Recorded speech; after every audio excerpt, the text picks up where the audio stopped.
Hello, welcome. So today we're going to be doing part 3 of Kevin in a Big Rig. Well, technically part 6, but it's part 3 as far as video goes. No, it's not. It's part 4. Oh my goodness, I'm losing track. If that sounds like something you'd be interested in listening to today, then please do stick around and enjoy.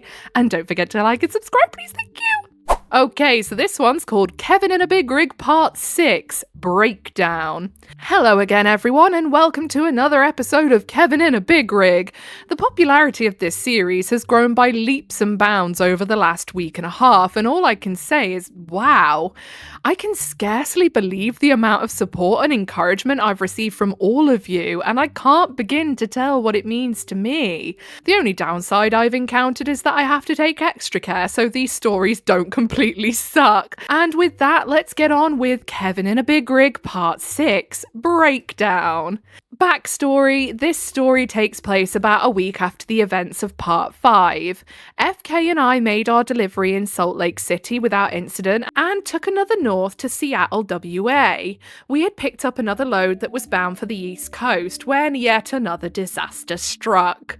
I had made the initial pickup in Renton, WA and headed east on Interstate 90.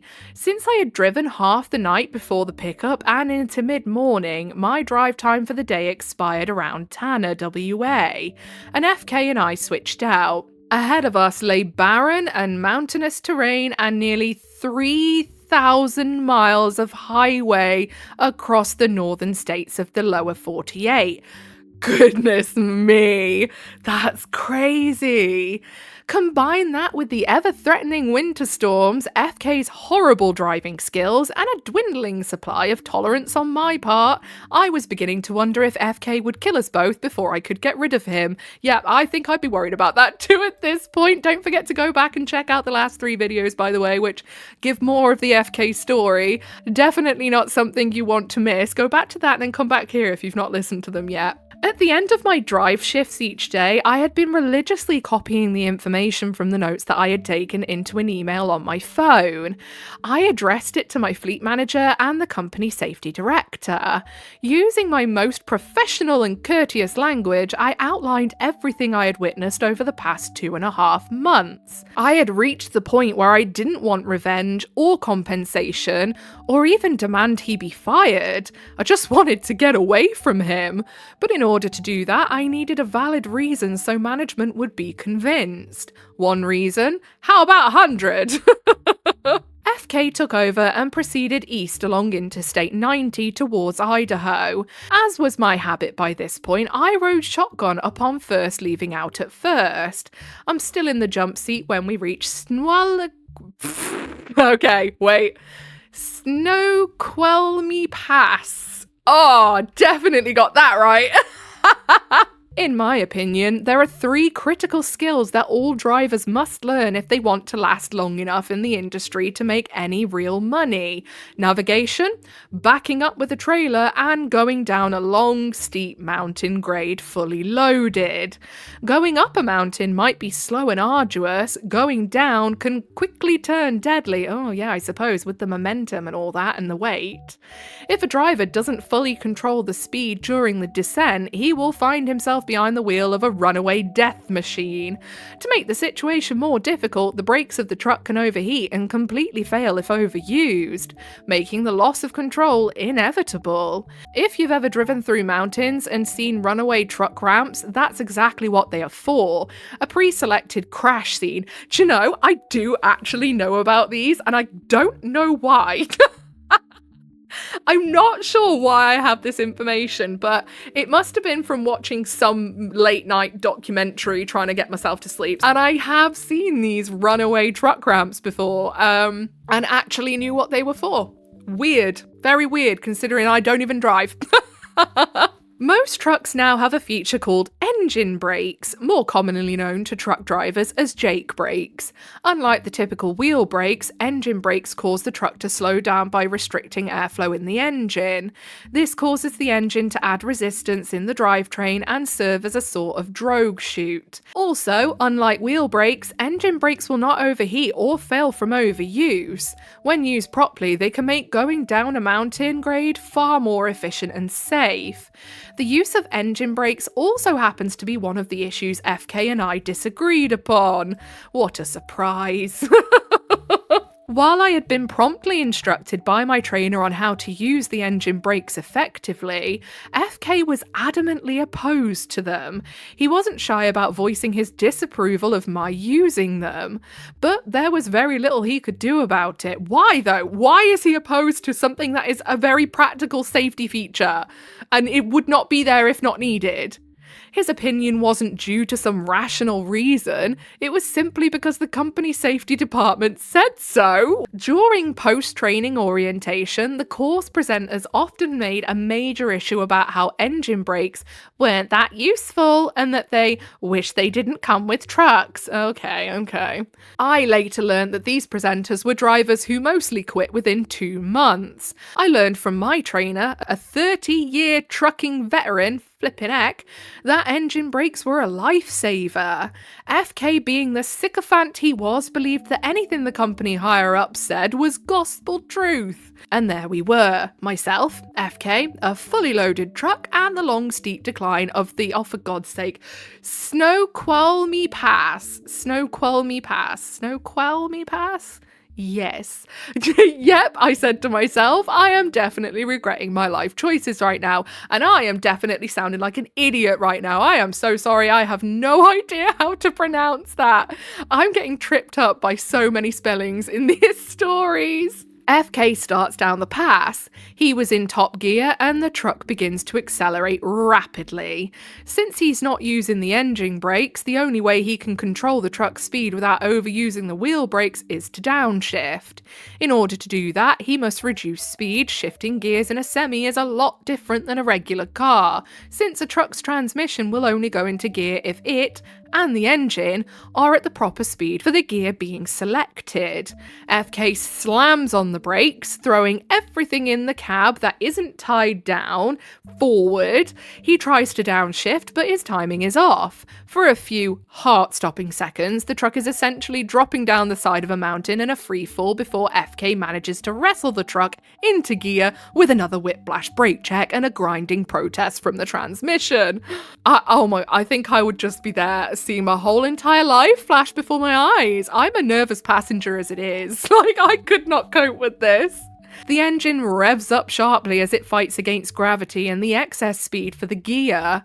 FK again applies extremely heavy braking, and I grab the handhold above me and push myself back into the seat to cushion the jolt. At this point, I look over at the dash tachometer. It's reading over 1,700 RPM. The normal operating range for this truck is between 1,000 and 1,500 RPM. Slowing down and reducing the engine speed is vital at this point. Even FK knew that. He does, applying heavy braking again to slow the engine to just under 1,500 RPM, and the speed appears to be relatively stable. Then, in a move I can only describe as divine stupidity, FK forces the transmission into the next lower gear. And when I say forced, I mean the truck was actively fighting against him, as if it were an animal raging in a trap. The gears of the transmission were grinding so hard I thought they would be torn down before we reached the bottom of the hill. Eventually, however, FK's stubborn determination won out and the truck went into gear. Oh my god. The truck screamed in protest. I glanced at the tachometer and it's showing close to 2,000 RPM, way outside the operating limits. Too much of this and the engine will literally tear itself apart. I knew. What does FK do? Nothing. Oh my goodness. How did he pass? How did he get his license? I don't understand. God damn it, I scream at him, trying to make myself heard over the tortured engine. Slow down. "Don't tell me how to drive," FK snaps back. Apparently, he believes this is normal. "I swear to God, FK, if you wreck this truck..." My sentence was cut off by yet another hard break, and I'm wondering if I can stab this little bastard, take over the truck, and claim self-defense. At this point, I believe you probably could, because he is trying to make you meet your maker. We went down that long, steep hill for what felt like hours. The screaming engine begged for mercy, and FK was completely oblivious. At any moment, I was expecting the engine to explode in a fiery death, taking us to our own a few moments later, but to its credit, it held out just long enough. We get to the bottom of the hill and the stress on both the engine and my nerves finally dissipates. At first, I think we dodged yet another bullet. The truck seemed to be no worse for wear, and I managed not to kill FK. Well done! At that moment, the dashboard lights up more than an annual Christmas tree at Rockefeller Plaza. Every warning light and alarm buzzer is going off as if we were in a helicopter movie that had just been hit by a rocket. I swear under my breath and begin looking on my phone for repair shops, truck stops, or anywhere nearby where we can get help. And probably get a few moments outside of that truck as well, because I bet the OP is dying to feel the loving embrace of the tarmac. And then, as suddenly as it started, the dash goes quiet and the lights turn off. It wasn't a relief. More of the eerie quiet. Oh no. That's not good, I say, knowing this wasn't some electronic glitch. I go back to my phone. It's the only thing I can do to keep me from snapping FK's neck. By some obscene stroke of luck, there's a dealership service shop at the next exit. It was just then that the dashboard lights and alarms make an encore appearance. "I think there's something wrong with the truck," FK said, as if I hadn't already worked out that much for myself. Breathe, OP, breathe. I give FK my hardest glare. "No shit, Sherlock," I reply. "You just fell off a fucking mountain and blew the engine up." What do we do?" he asked, like a lost little boy. I take this moment to highlight his stupidity. "I don't know, Super Trucker. You're the one who knows everything. Why don't you tell me?" To say my nerves were frayed at this point would be a gross understatement. FK keeps looking between the road and the dash. I can tell he's lost, confused, and clueless. Just then, the engine derates, essentially limiting its speed and horsepower in order to prevent further damage. Something is seriously wrong, and FK is completely useless. Next exit, I say. There's a dealership shop. FK nods nervously, he rounds a bend, and the exit comes in sight. Despite the truck's reduced speed, FK is about to blow right past, something he can't very well afford to do. Oh my goodness. "FK, exit now," I say. Here?" he asks unsure. "Now!" I scream, not even trying to be civil. FK takes the exit, braking extremely hard again to get slow enough so as not to overturn the truck. I can see the sign for the dealership and guide FK to it. We pull into the parking lot just moments before the truck dies. Charmed life, I think. I turn to FK and say, "You, send dispatch a message. Tell them where we are and that we are checking into the shop. I'll go talk to the shop." He doesn't get a chance to protest as I jump out and head inside.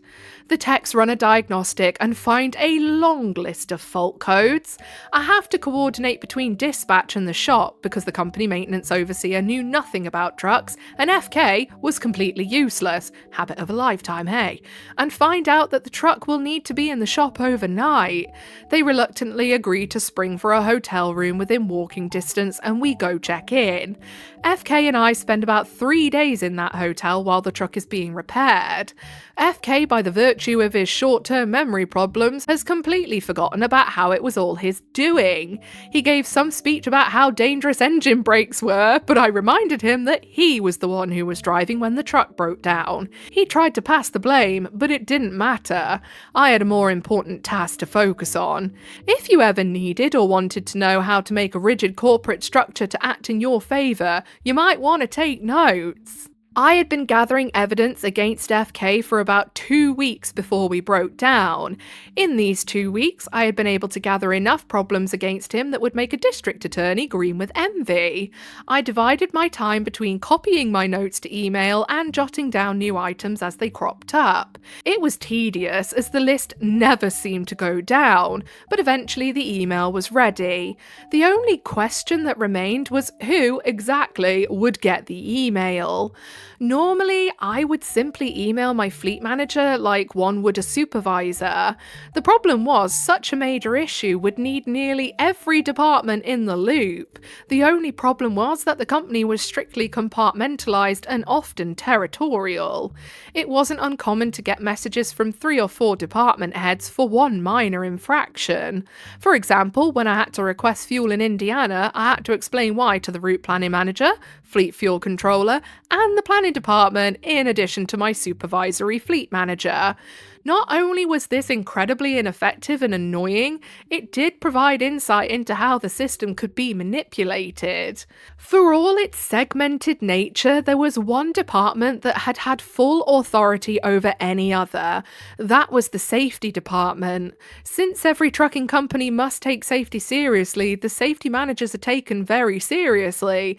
More often than not, a safety manager held more power than the CEO and was the one department who could rally the others to a cause. My plan was to send an email to the heads of every department that had jurisdiction over any of FK's violations: hours of service, planning, human resources, driver training. Each department head would get the email. In addition, my fleet manager and the safety manager would get the exact same email. With any luck, one of the emails would trigger an investigation, the findings of which would start a chain reaction. At best, the safety manager would order every department to look into the matter. What I was careful not to do was to come off accusatory or demanding. My philosophy has been to assume ignorance before malevolence, that is, assume that the company simply wasn't aware of what was going on, and if I demanded that FK was fired, I would risk coming across as bitter and spiteful, which would accomplish nothing. No, my emails would be professional, concise, detailed, and presented in a way that would say, hey, I found these problems and I wanted to bring them to your attention. The issues themselves would cause panic. It was during this breakdown that I put the finishing touches on my plan. I dug through the company directory for the relevant emails, organised the documents and photos in the email, and arranged a list of violations by the relevant departments. If and when an investigation took place, all they would have to do is look where I pointed. I had nearly completed the email during the 3-day downtime while awaiting repairs. The day the truck was repaired, FK and I went to a shop a few hours before the truck was released. When the tech told us it was ready, I was surprised FK offered to sign it out and take the first shift of the day. It was uncharacteristically generous of him, which I found suspicious, but did not say so. I decided to make a restroom stop before we left out. On the way out of the door, I walked by the service desk. The tech who worked on our truck was finishing the ticket and waved me over. Hey, he said, somewhat bewildered. Aren't you with that short guy with the limp? Yeah. Why'd you ask? I reply. Well, he asked a weird question. I take a deep breath. I had a feeling what this question would be. Let me guess. He was asking about the engine brakes. The tech was taken aback. Yeah, he wanted to know how to disable them. I thought it was weird because why would anyone want to do that? I shake my head in disgust and glance to make sure FK isn't in the room. Did you tell him? Hell no, the tech admitted. You'd be an idiot not to have them. I nod in agreement. By the way, I ask, what was it that was wrong with the truck? There were some cracks in the turbocharger housing, he explained. And wood keeping the engine at 2,000 RPM all the way down the snow qualmy caused that. He looked at me knowingly. You better tell somebody about him if he can't drive any better than that. Oh, don't worry, I assure him. I will. And that ends part 6, Breakdown. Once again, big thank you to everyone who is reading this story on Reddit or listening on YouTube, being brought to you by Karma Comment Chameleon. Your support means the world to me, and I hope this story proves itself worth your time. I will apologise in advance since part 7 will be delayed as I will be unavailable during the weekend, but hopefully I will be able to post it up next week. Until next time, this is Strong Bad Jr. reminding you to help control the Kevin population. Have your Kevin spayed or neutered. So down in the comments, Pisgetti says, I'm an owner-operator with my own truck and trailer and now have an automatic truck. I exclusively run across 1994 and am on the Snoqualmie regularly. My last time over there was a trailer that burnt up because the brakes overheated and cooked the axles. So unnecessary. Just go slow and let the Jakes do the work. I go down Snoqualmie at like 40 to 45 if I'm heavy. I don't care who's behind me. They're not paying my dumb fuck bill if I break things. Pass me or practice patience. Automatics are great over the big mountains. If I want to roll at 45, I set the cruise for 40, and by the time I'm going 45, the Jakes are at max. I can mostly stay off the brakes and hold that speed. Yeah, that is wild that he is literally in control of this gigantic piece of machinery and he doesn't seem to have one iota of a clue on how to actually effectively drive it. That's so bloody worrying. Oh my goodness. Someone please take his license and do it swiftly, okay? Anyway, let's read the next part. Kevin in a Big Rig, part 7, Flashpoint. Hello again and welcome to another episode of Kevin in a Big Rig. As always, a big thank you to everyone who has followed this series this far. Okay, I'm not going to read all that again because we've read that in the last one. And so, what so many of you have been waiting for, let's get into Kevin in a Big Rig, part 7, Flashpoint. Backstory: these events take place over the span of a couple of days immediately following the events in Part 6 Breakdown. The 3-day breakdown had forced dispatch to call in another truck to rescue the load. I had figured as much since the load was considered high priority, with an even more serious winter storm than what we faced in Nebraska bearing down on us. Dispatch wanted to get the load to its destination as soon as possible. That left myself, FK, a repaired truck, and an empty trailer and precious little time before we became stranded again by Old Man Winter. Almost as soon as we got the truck out of the shop from FK's fiasco on Snoqualmie, dispatch sent us a load. It was to pick up in Lewiston, Idaho that same evening and deliver in Chicago. I was relieved as this put us headed away from the storm and with luck would keep us ahead of it. When I plotted the route, however, I was abruptly reminded that while the patron saint of truckers might protect those who call upon him, he also has a very morbid sense of humour. Oh no. Lewiston is a mountain town along with the Washington-Idaho border. From where we began, it would take the better part of a day travelling through remote areas with a little chance of assistance if something were to happen. And because I hadn't suffered enough, the only way into Lewiston was south along US 95 and down another steep mountain grade. That was worse than Snoqualmie. How bad? Well, if Snoqualmie was a black diamond ski slope, Lewiston would be a triple black diamond skull and crossbones level and require a signed waiver of liability and clearance from a psychiatrist. And just for kicks, FK would be driving us there. Upon realising this, I texted my mum, told her I loved her, and that I was probably going to be dead in the next few hours. She thought I was drunk. For the first few hours, I stayed in the bunk trying to get what little sleep I could. FK's horrendous driving did not help matters, as I was constantly being woken up by my head being slammed into a cabinet by his excessive braking.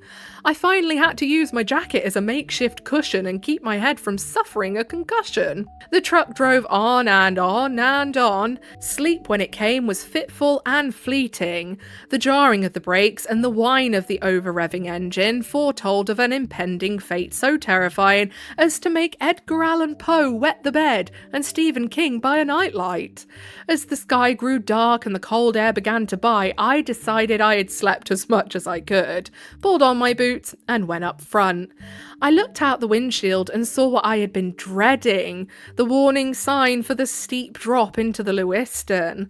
The highway on which we made the descent was also the town's main thoroughfare. Fall off the cliff, roll into town. Ooh, that would make me feel sick. That would genuinely make me feel sick. Any loss of control here, and a lot of people besides us would more than likely be killed. I just hoped that if I die that night, it was quick, painless, and FK would join me so I could beat his ass for all eternity. FK started down the grade, picking up speed too fast at first, but thanks to being empty, speed control was much easier. Still adamantly opposed to engine brakes, he maintained his speed through downshifting and heavy braking, much like he had attempted to do on the Snoqualmie. When he finally managed to stabilise his speed, I lit a cigarette because I think all people doomed to die deserve one last smoke. But it wasn't my last smoke, or my last day on Earth. Despite everything, FK managed to get the truck down the mountain and into the town without it ending in a fiery crash. I let out a breath I didn't realise I was holding and take a long drag of my cigarette to calm my nerves. We were safe for the time being. FK manages to get us to the pickup, after getting lost of course, and we change out while we are being loaded. I sit down in the driver's seat and program the route into my GPS. Getting back to the interstate was going to be tougher. I saw, as it was more remote wilderness, mountainous terrain, and little chance of help in an emergency.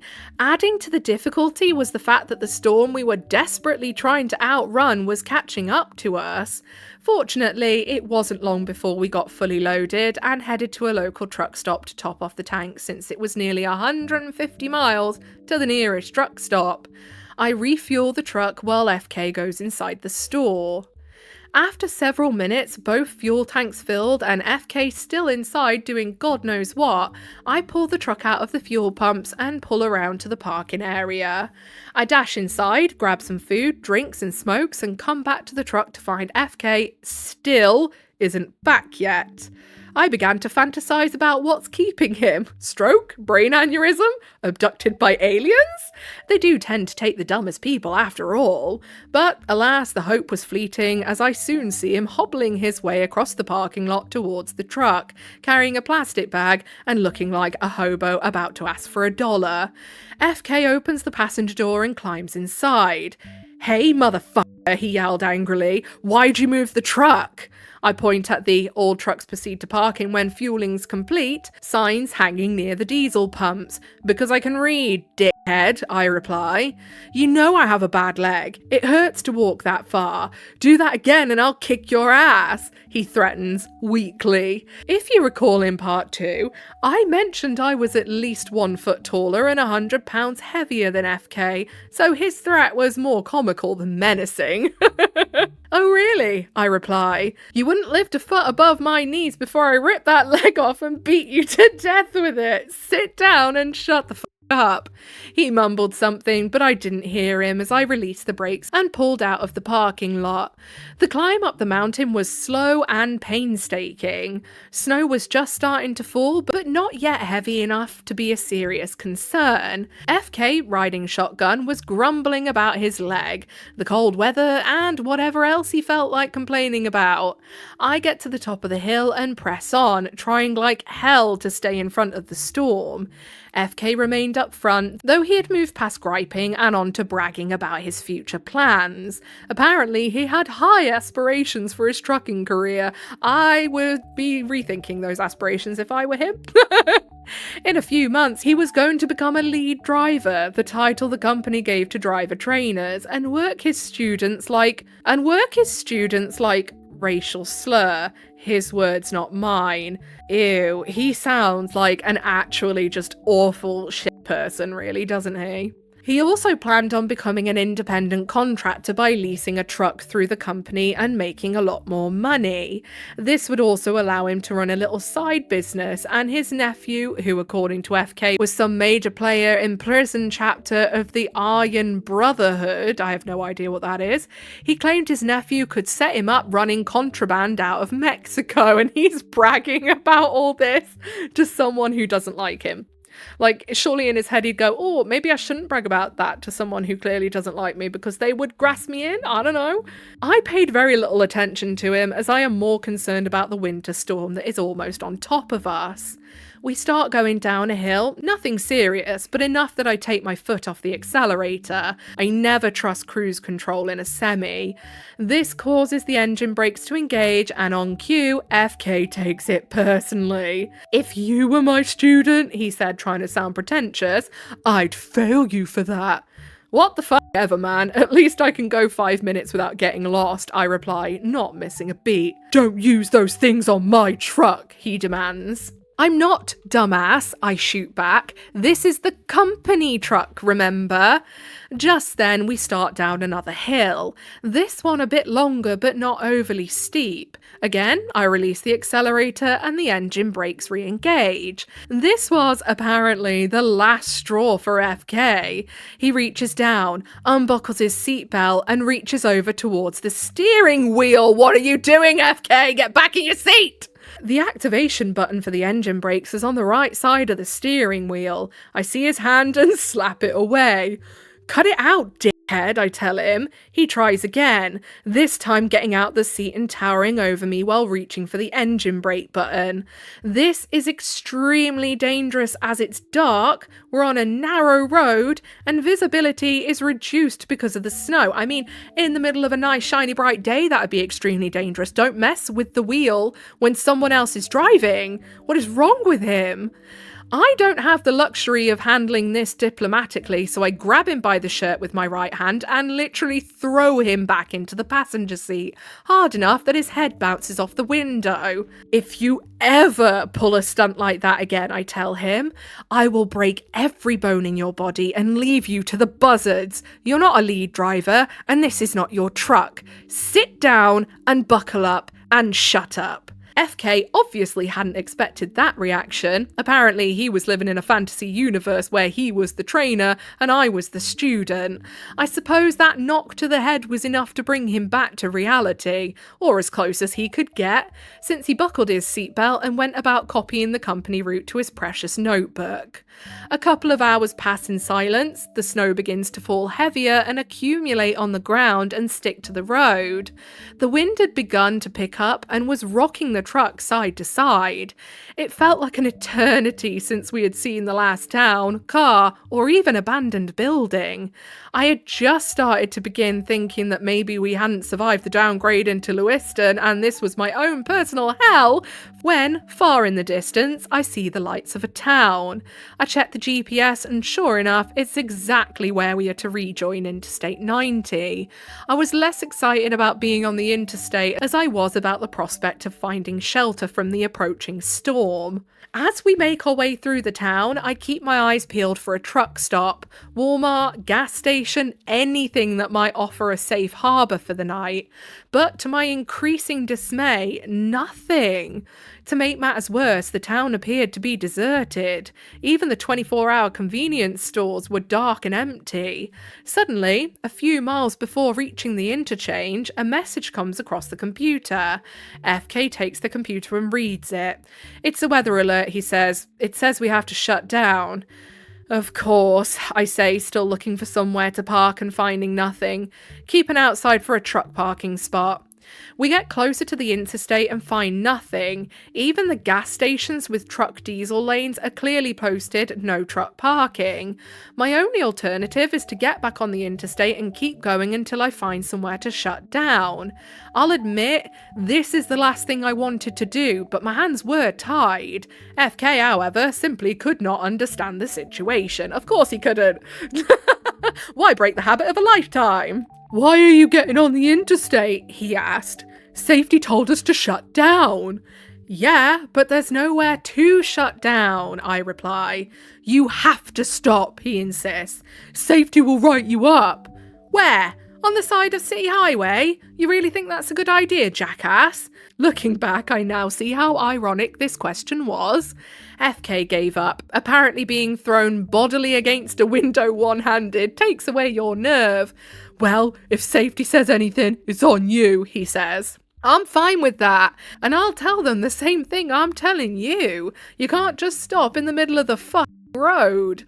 I take the on-ramp to Interstate 90 eastbound. I keep my speed at around 45 miles per hour, 72 kph, since, knowing we shouldn't be out there according to safety, I can at least use the fact that I was driving at a greatly reduced speed to say, yeah, I know I should be shut down, but there's nowhere to shut down, so I have to keep going until I find a place to shut down.